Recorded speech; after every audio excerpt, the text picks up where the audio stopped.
मेरा नाम राकेश जम्वाल। मैं हिमाचल प्रदेश के मंडी जिला के सुंदरनगर विधानसभा क्षेत्र से दूसरी बार विधायक हूँ और भारतीय जनता पार्टी का प्रदेश का महामंत्री हूँ, स्टेट का जनरल सेक्रेटरी हूँ।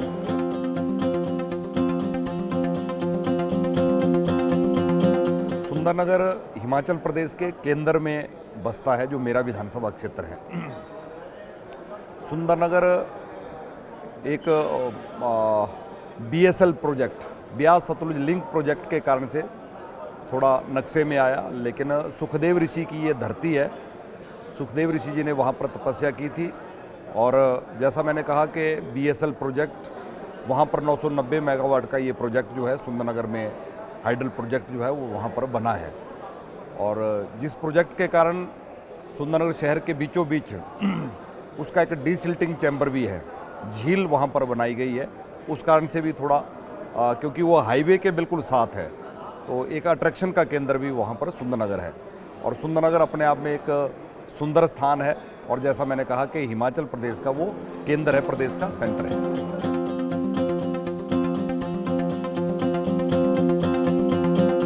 बहुत एक सराहनीय प्रयास मैं कहूँगा कि हमारा जो राष्ट्रीय विधायक सम्मेलन, जो नेशनल लेजिस्लेटर्स कॉन्फ्रेंस जो यहाँ पर आयोजित की जा रही है, एक बहुत सराहनीय प्रयास है। मैं आयोजकों को अपनी ओर से बहुत बहुत शुभकामनाएं, बधाई देना चाहूँगा कि इस प्रकार का प्रयास पहली बार जो है देश में हो रहा है। पूरे देश के अलग अलग प्रांतों से सभी विधायक MLC जो हैं इस NLC में आए हैं और हम सबको एक दूसरे से मिलने का भी अवसर मिलेगा और बहुत सी चीज़ों को यहाँ पर सीखने का भी अवसर मिलेगा।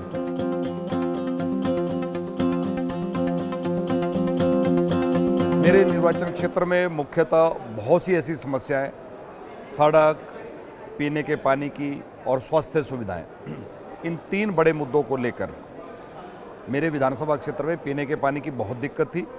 लेकिन मैंने अपने पहले कार्यकाल में 5 वर्ष में प्रदेश में सरकार हमारी पार्टी की, भारतीय जनता पार्टी की बनी। मुझे सुंदरनगर की जनता ने सुंदरनगर के प्रतिनिधि के नाते, सुंदरनगर के सेवक के नाते चुना और मैंने प्रयास किया कि अपने विधानसभा क्षेत्र में जहाँ जहाँ पीने के पानी की समस्या थी, उन सारी समस्याओं को दूर करने का प्रयास किया। और एक सबसे बड़ा तोहफा जो हमको मिला वो भारत सरकार से नरेंद्र मोदी जी ने जो जल जीवन मिशन चलाया। इस मिशन के अंतर्गत करोड़ों रुपए की योजनाएं हमारे क्षेत्र में आई।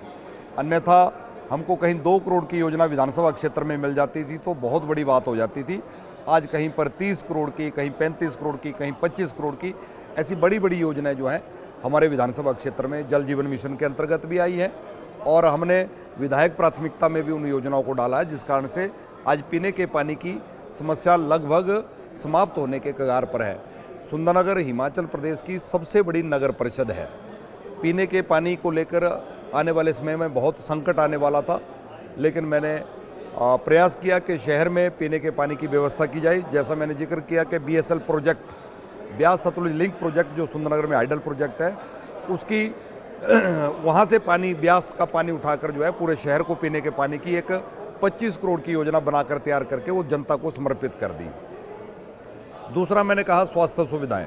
स्वास्थ्य सुविधाओं को लेकर हमारा सुंदरनगर जो है वो डिस्ट्रिक्ट हेडक्वार्टर के बराबर का एक तहसील हेडक्वार्टर है, सब डिवीज़न है।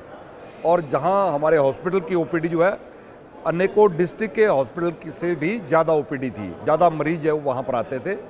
हमने प्रयास किया कि उस हॉस्पिटल को 100 से 150 बेड कर दिया। और केंद्र में जब मोदी जी की सरकार बनी, जगत प्रकाश नड्डा जी वहाँ पर स्वास्थ्य मंत्री बने, उनका दौरा हुआ तो मैंने उनसे निवेदन किया। उन्होंने हमको एक MCH मातृ शिशु अस्पताल हमारे सुंदरनगर के लिए दे दिया, जिसका भवन 12 करोड़ की लागत से बनकर तैयार हो गया। कोविड के दौरान हमको ऑक्सीजन का भी महत्व समझ आया, तो वहाँ पर हमारे हॉस्पिटल में ऑक्सीजन का प्लांट बनाकर तैयार कर दिया। और डॉक्टर्स के लिए और स्टाफ के लिए रेजिडेंस वहाँ पर नहीं थे, 10 करोड़ की लागत से वो रेजिडेंस बनाए जा रहे हैं, ताकि इमरजेंसी में जब भी रात को भी कोई मरीज आता है, उस डिपार्टमेंट के डॉक्टर को अगर बुलाना होता है तो ऑन कॉल हम तभी बुला पाएंगे जब उनके कैंपस में रेजिडेंस होते हैं। अन्यथा ये दिक्कतें आती थी। तो मुझे लगता है कि स्वास्थ्य सुविधाओं को लेकर मैंने अपने विधानसभा क्षेत्र के अलग अलग ग्रामीण क्षेत्रों में प्राइमरी हेल्थ सेंटर खोलने का काम किया है, हेल्थ सब सेंटर खोले और जो मेन हमारा सिविल हॉस्पिटल है उस हॉस्पिटल को स्ट्रेंथन करने का हमने पिछले 5 वर्षों में काम किया। और सड़क को लेकर भी मैं कहना चाहूँगा कि तीसरी जो बड़ी समस्या थी, मैंने कहा सड़क की। सड़कों का जाल बिछाने के लिए जहां अनेकों सड़कें विधायक प्राथमिकता के माध्यम से नाबार्ड से हमको बनाने का हमने प्रयास किया, प्रदेश सरकार के माध्यम से प्रयास किया, वहीं हमने CRF से भारत सरकार से एकमात्र सड़क जो सुरक्षा की दृष्टि से बहुत महत्वपूर्ण थी, सलापड़ से तत्तापानी मेरे विधानसभा क्षेत्र की एक सड़क थी, जिसमें भारत सरकार से केंद्र से मैं 219 करोड़ रुपया एकमात्र सड़क के लिए लेकर आया, जिसका काम आजकल युद्ध स्तर पर चला है और मुझे लगता है कि आने वाले लगभग 1-1.5 वर्ष में वो सड़क का काम भी पूरा हो जाएगा। ये सड़क मेरे विधानसभा क्षेत्र से लेकर शिमला जिला के साथ मंडी और शिमला को आपस में जोड़ेगी और सामरिक दृष्टि से भी इस सड़क का बहुत बड़ा महत्व है। मुझे लगता है इन सारे मुद्दों को लेकर, और जैसा मैंने कहा कि सुंदरनगर हिमाचल के केंद्र में बसता है, वहाँ पर उस शहर को सुंदर बनाने के लिए भूमिगत मार्ग बनाए गए, ओवरब्रिज बनाए गए, शहर में नौजवानों के लिए, बच्चों के लिए, विद्यार्थियों के लिए कंपटीशन में आगे आने के लिए बच्चों के लिए एक अच्छी लाइब्रेरी की सुविधा हमारे क्षेत्र में हो।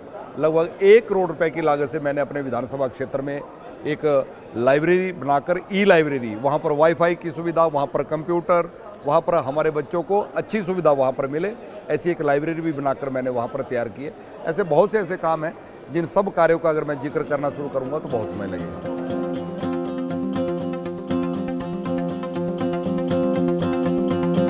स्वामी विवेकानंद जी से, क्योंकि वो युवाओं के प्रेरणा स्रोत हैं, उनसे हमें प्रेरणा मिलती है और हमने एक विचार को लेकर अपनी यात्रा हमने शुरू की। मैं मूल रूप से राष्ट्रीय स्वयंसेवक संघ से जुड़ा और राष्ट्रीय स्वयंसेवक संघ के माध्यम से हम एक विचार के साथ जुड़े। उसके बाद जब हम छात्र राजनीति में जब कॉलेज में आए तो अखिल भारतीय विद्यार्थी परिषद के कार्यकर्ता के रूप में काम किया और बाद में भारतीय जनता पार्टी में पदार्पण हुआ और भारतीय जनता पार्टी में भी मैंने अनेकों दायित्व निभाए। हमारा जो यूथ विंग है, युवा मोर्चा भाजपा का, उसमें मैंने नीचे से लेकर स्टेट प्रेसिडेंट तक वहाँ पर भूमिका निभाई। यूथ के स्टेट प्रेसिडेंट के रूप में मैंने 3 वर्ष प्रदेश में काम किया। युवाओं की समस्याओं को लेकर भी वहाँ पर अनेकों आंदोलन भी किए और उसके पश्चात भारतीय जनता पार्टी में भी अनेकों जिम्मेवारियाँ मुझे मिली और 2012 में भारतीय जनता पार्टी ने मुझे सुंदरनगर विधानसभा क्षेत्र से प्रत्याशी बनाया। लेकिन पहला चुनाव किन्हीं कारणों से मैं जीत नहीं पाया, क्योंकि हमारी पार्टी का डिवीज़न हो गया और पहला चुनाव में हार गया। लेकिन 2017 का जब विधानसभा का चुनाव हुआ, उस चुनाव को मैंने सुंदरनगर के इतिहास में सबसे ज़्यादा मतों से आज तक जो सीट जीती है वो सुंदरनगर की सीट 2017 में जीती। 5 वर्ष मुझे काम करने का मौका मिला। मैंने जनता की सेवा ईमानदारी के साथ की। 2022 का जब इस बार चुनाव हुआ, इस चुनाव में भी मैं 8000 से ज़्यादा मतों से जीतकर हिमाचल प्रदेश की विधानसभा में पहुंचा हूँ।